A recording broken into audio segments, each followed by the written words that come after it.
Concentration पूरी तरह से उस जगह पर हो, आपका ध्यान सिर्फ और सिर्फ उस जगह पर हो जिसको आप देख रहे हो, जिसको आप सुन रहे हो, आपका सारा ध्यान वहां होना चाहिए। और स्कूल्स में क्या हो रहा है? कुछ अलग हो रहा है। मैं आपको अपना एग्जाम्पल देता हूं, कोई जनरल स्टेटमेंट नहीं, अपना एग्जाम्पल। स्कूल में मेरी इतनी पिटाई हुई है, मतलब मैं इतना पिटा हूं, शायद ही कोई पिटा होगा। अब तो शायद बैन कर दिया है ना स्कूल्स में मारना पीटना और ये सब बच्चों को। हाँ, मेरे टाइम में ऐसा नहीं था, मतलब खूब अच्छे से पिटाई हुई है।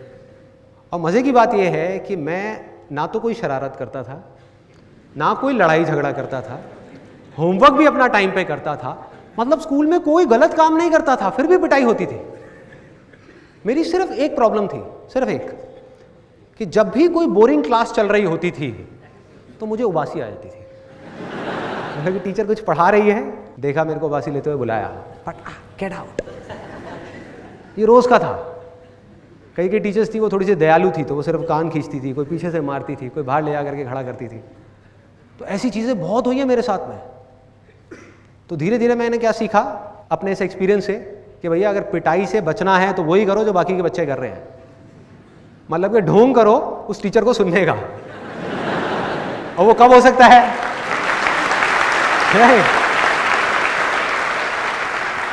मतलब उस टीचर को ये नहीं लगना चाहिए कि आप बोर हो रहे हो, ये नहीं लगना चाहिए, उबासी नहीं आनी चाहिए।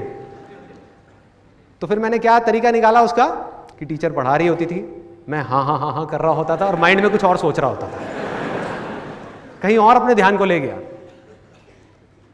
मतलब टीचर पढ़ा रही है, टीचर खुश है कि अरे वाह ये तो मेरे को सुन रहा है, उसको क्या पता कि मैं क्या सोच रहा हूं। उबासी आना बंद, क्योंकि माइंड में कुछ मजेदार सी चीज चल रही है, स्पोर्ट्स के बारे में सोच रहा हूँ, खेलने के बारे में सोच रहा हूँ, टीचर अपना बोले जा रही है सामने से। ये हो रहा था। तो अल्टीमेटली मैं क्या सीख रहा था स्कूल में कि किस तरीके से अपने माइंड को उस जगह से हटा करके जहां से आपको सीखना चाहिए कहीं और लेकर के जाना है, इमेजिनेशंस की दुनिया में जाना है। ये हो रहा था। तो अब सवाल ये उठता है कि फिर मैंने सीखा कहाँ से। एक बात तो पक्की है कि ये जो एजुकेशन सिस्टम है वहाँ से मैंने इतना नहीं सीखा जितना कहीं और से सीखा है। तो कहाँ से सीखा? वो मैंने सीखा स्पोर्ट्स से। I strongly believe that sports is the best teacher in the whole world. उससे अच्छा कोई टीचर नहीं।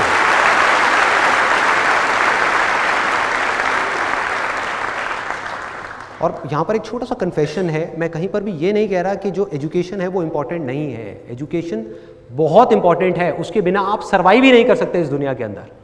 सर्वाइवल के लिए एजुकेशन इंपॉर्टेंट है, मतलब कि जिंदगी काटने के लिए एजुकेशन बहुत इंपॉर्टेंट है, लेकिन जिंदगी जीने से इसका दूर दूर तक कोई कनेक्शन नहीं है। जिंदगी जीने के लिए जिंदगी को समझना इंपॉर्टेंट है, एक लर्निंग एटीट्यूड होना इंपॉर्टेंट है। आप में से कितने लोगों ने स्टीव जॉब्स की स्टैनफोर्ड कमेंसमेंट स्पीच देखी है? स्टीव जॉब्स जो एप्पल के फाउंडर थे, उनकी स्टैनफोर्ड वाली एक स्पीच है 20 मिनट की। अगर आप में से बाकी लोगों ने नहीं देखी है तो आई स्ट्रांगली रिकमेंड यू कि एक बार आप जा करके यूट्यूब पे वो जरूर देखें। तो अपनी उस स्पीच में वैसे तो उन्होंने बहुत सारी बातें कही और सारी ही कमाल की थी, लेकिन एक बात उन्होंने कही, वो थी कनेक्टिंग द डॉट्स के बारे में। कि डॉट्स को अगर आपको कनेक्ट करना है, डॉट्स क्या हैं? आपके लाइफ के छोटे छोटे एक्सपीरियंसेस हैं जो जब हो रहे होते हैं तब उसकी कोई इंपॉर्टेंस नहीं होती। आज आपकी लाइफ में ऐसी बहुत सारी चीज़ें हो रही होंगी, आपको लग रहा होगा यार मेरे साथ ऐसा क्यों हो रहा है, चाहे कुछ अच्छा हो रहा है या बुरा हो रहा है, लेकिन आगे जा करके जब आप देखते हैं तो आपको समझ आ जाता है कि अच्छा हुआ वो मेरे साथ में हुआ, क्योंकि अगर वो नहीं हुआ होता तो आज मैं इस लेवल पे नहीं होता। होता है ऐसा कि एक जॉब से निकाल दिया, उस टाइम पे बड़ा अजीब लगा कि यार ये क्या हो गया, मेरी जॉब चली गई, उसके बाद में उससे अच्छी जॉब मिल गई। होता है ऐसा? ऐसा कितने लोगों के साथ में हुआ है? हुआ है, बहुत लोगों के साथ में हुआ है। तो ऐसे ही उन्होंने बात करी थी कनेक्टिंग द डॉट्स के बारे में, और कमाल की बात है उन्होंने ये कहा कि आप कभी भी अपने इन एक्सपीरियंसेस को, इन डॉट्स को फ्यूचर में देख करके कनेक्ट नहीं कर सकते। मतलब आगे देख करके इन डॉट्स को कनेक्ट कर ही नहीं सकते, क्योंकि आपको पता ही नहीं कि ये जो हो रहा है इसकी वजह से फ्यूचर में क्या होने वाला है। लेकिन जब आप लाइफ में आगे बढ़ जाते हो और फिर आप पीछे पलट करके देखते हो तो एक एक करके सारे डॉट्स जुड़ जाते हैं। कोई भी चीज बेकार के लिए नहीं होती, हर चीज के पीछे कोई ना कोई वजह होती है, हम इस समय नहीं देख सकते। बाद में समझ आ जाता है।